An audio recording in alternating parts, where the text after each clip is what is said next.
Assalamualaikum warahmatullahi wabarakatuh. Di video kali ini kita akan belajar tentang ciri-ciri makhluk hidup. Nah, ciri-ciri makhluk hidup ini harus diawali dulu. Kita harus tahu ada makhluk apa aja sih selain yang hidup. Sebenarnya di bumi ini tuh ada benda yang namanya benda tak hidup. Ada makhluk hidup kita nih, ada juga benda mati. Apa bedanya? Kalau benda tak hidup, itu benda-benda yang tidak pernah hidup. Jadi mereka tidak pernah hidup sama sekali, tapi ada. Contoh, batu, air, udara, tanah, aluminium, kaca, besi, pasir, emas, perak, dan lain sebagainya. Gitu. Nah, kalau makhluk hidup itu ya kita manusia, kemudian hewan, dan juga tumbuhan yang sekarang akan kita pelajari ciri-cirinya apa aja.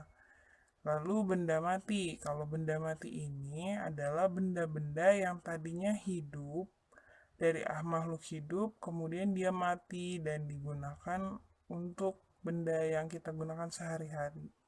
Contohnya meja, kursi, kertas itu sama-sama dari pohon, karet dari pohon juga, benang, kain dari ulat gitu kan ya. Jadi itu namanya benda mati karena tadinya dia hidup, pernah jadi makhluk hidup.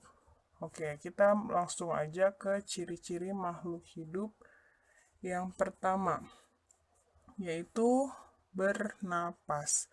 Semua makhluk hidup itu bernafas, baik manusia, hewan, maupun tumbuhan. Manusia bernafas menggunakan paru-paru.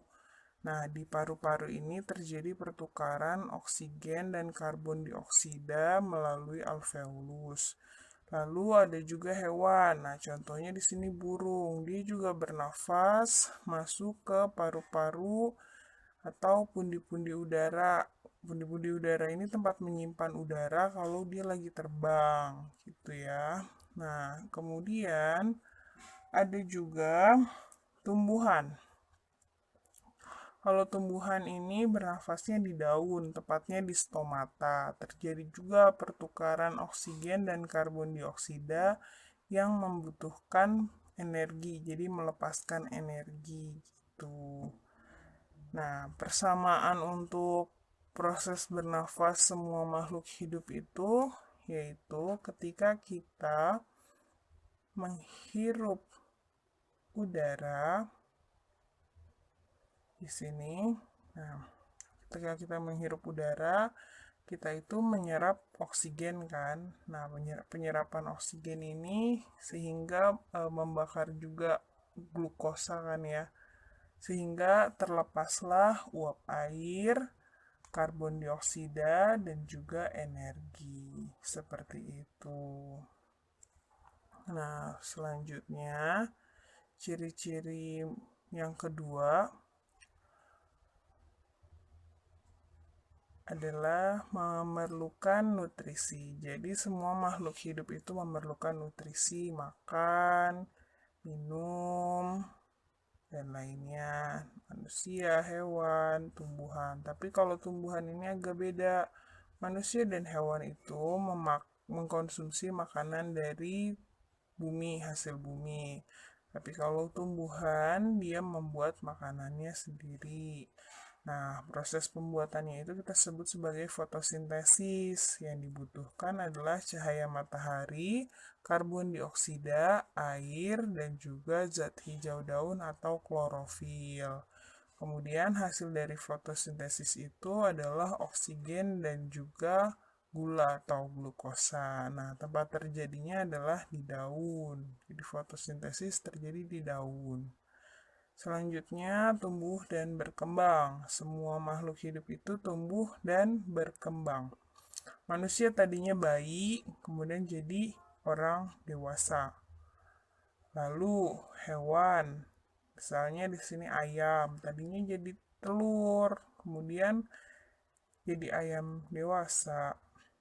Lalu yang terakhir tumbuhan. Tadinya dia biji jadi kecambah, kecambah kemudian jadi pohon, dan seterusnya.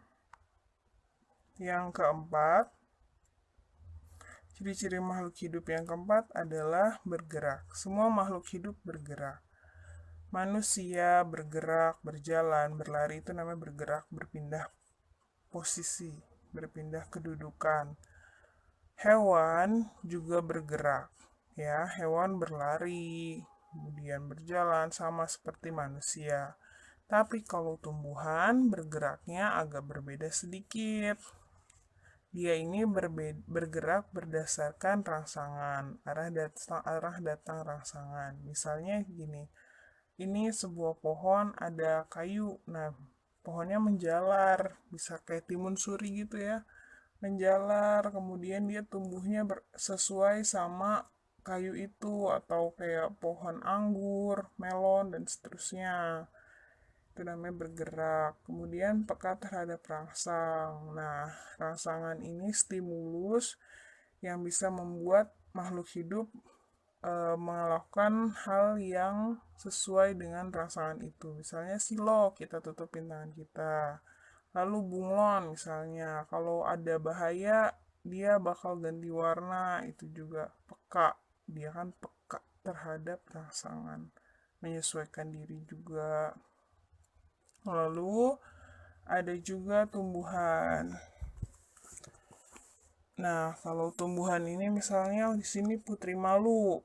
Pas disentuh daunnya, kemudian dia akan menguncup. Jadi dia malu gitu kan ya. Nah, itu berarti dia peka terhadap rangsangan, terhadap sentuhan tepatnya di sini. Selanjutnya, yang keenam, beradaptasi. Nah, semua makhluk hidup itu harus bisa beradaptasi. Adaptasi ini dibagi menjadi 3.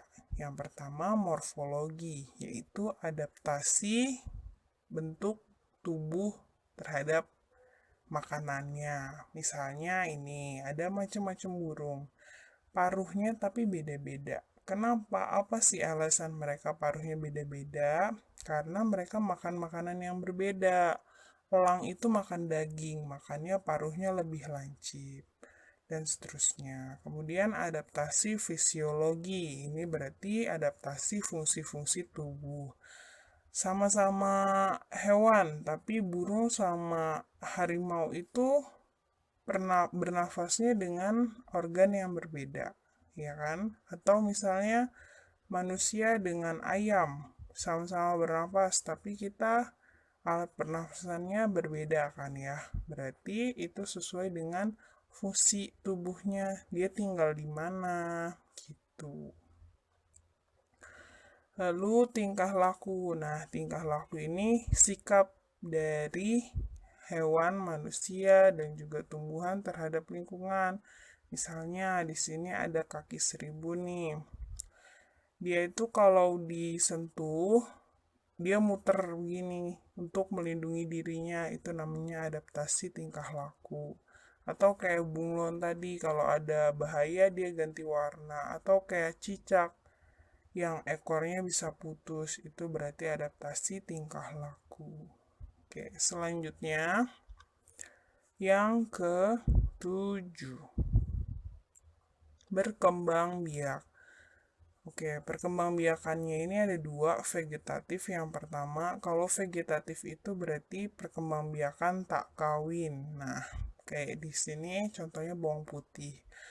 Tidak didahului perkawinan atau peleburan sel kelamin. Ada bertunas, akar tinggal, stek batang, dan lainnya. Yang pasti tidak memerlukan sel kelamin jantan maupun betina.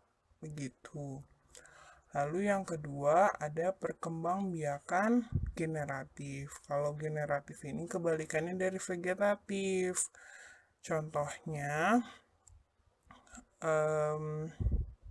oke, kebalikan ya. Dia contohnya itu adalah ayam.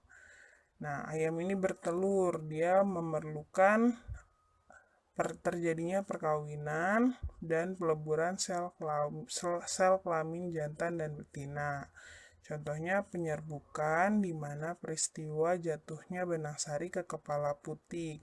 Lalu ovipar itu berarti bertelur, perkembangbiakan dengan cara bertelur. Ovovivipar, perkembangbiakan dengan cara bertelur melahirkan, dan vivipar dengan cara melahirkan.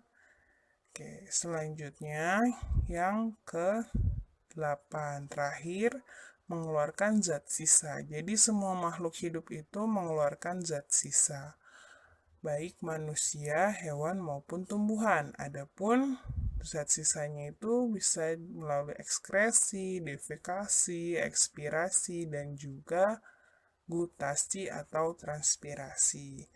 Ekskresi ini adalah proses pengeluaran sisa-sisa metabolisme berupa cairan seperti urin dan keringat. Nah, itu adalah hasil dari metabolisme, sisanya dibuang. Defekasi, pengeluaran sisa pencernaan berupa feses. Feses itu kotoran ya, kotoran hasil makanan kita tuh. Kemudian ekspirasi. Ekspirasi ini pengeluaran sisa respirasi atau pernafasan berupa karbon dioksida. Lalu yang terakhir gutasi, yaitu pengeluaran sisa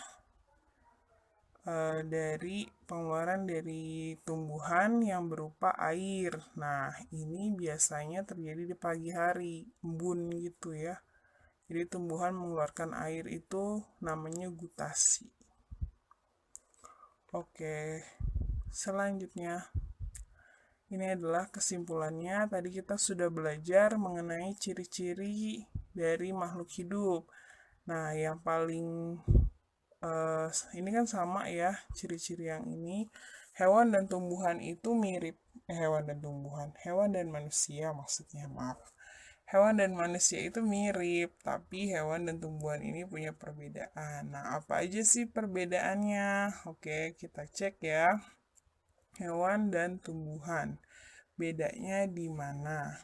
Nah, yang pertama, hewan itu bergeraknya dapat berpindah. Ya, tapi kalau tumbuhan dia itu bergerak tapi tidak dapat berpindah tempat. Jadi dia tetap di situ aja, akarnya nggak mungkin berpindah dan bergerak. Lalu yang kedua, hewan itu berkembang biak dengan cara melahirkan pada generatifnya. Meskipun ada juga yang bertelur gitu ya. Tapi kalau tumbuhan itu dengan biji gitu. Lalu hewan itu tidak dapat membuat makanan karena kita makan dari hasil yang alam ada gitu. Kemudian kalau tumbuhan dapat membuat makanan tadi dengan cara fotosintesis. Kalau hewan itu punya saraf, tumbuhan itu tidak mempunyai saraf. Lalu hewan itu tidak memiliki klorofil atau zat hijau daun, makanya kita nggak bisa membuat makanan. Kalau tumbuhan memiliki klorofil, jadi dia dapat membuat makanan. Lalu hewan itu susunan organnya tetap. Kalau tumbuhan, susunan organnya bisa berganti. Misalnya batangnya tuh, batang dari pohon, kalau ditebang, pohonnya nggak bakal mati kan ya. Pohonnya bakalan tetap hidup. Tapi kalau hewan atau manusia, misalnya lehernya ditebang, bisa meninggal kan ya. Seperti itu. Serem banget. Oke, sampai di sini materi kita hari ini. Semoga ilmu kita bermanfaat. Tetap semangat, jaga kesehatan. Semoga sehat selalu. Wassalamualaikum warahmatullahi wabarakatuh.